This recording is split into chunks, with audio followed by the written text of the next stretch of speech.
Hek Pokminaba maremkhakki machal nupi bu Saramchat chatpa ngamba Hemam Johnson atoppa Mani seebagi ceirak peebani haina Koirengna luchingba lalhoulup UNLF ki maikeidagi thadorakpa cherol amana hairi lona thingkraba lalhoulup asigi media coordinator haina thadorakpa cherol amana hai Bisnupur district ki moirang khoiru maning lekaidagi moirang ngangkhalawaida asanba yum amada leiba Hemam Johnson atoppa Mani apokpa Hemam biren asi lup ki special task force amana Imphal gi mafam amadagi phakala matungda mahakpu lup ki custody da thamduna wahang pahang chathabada Thoban district tagi lamchat chumdabi nupi amaga nataba lamchat chatpada natana mahakki maremkhakki Sanura da fauba kumja lishing aniga tarama pandagi hauna asigumba taabda hangoiba tu chungba thawong asi sathai haiba mahak masana yajaki haina cherol aduna pali Johnson masana langjariba ngakpipam ngamlaroidaba maral asi lupna kupna khanara matungda khunai asida mahak kumlaba mahik sandurakpa tingnaba mahak pusibagi seebagi peebani hairi amaromda lamdam asida leiriba mama mapa singna macha masu singbu peklingedagi hauna afaba sajat lichat chatpa thaksi khasi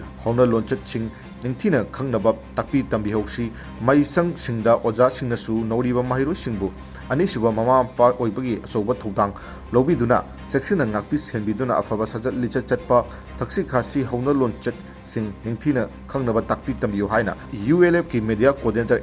na khuyek piduna thadorakpa cherol aduna pali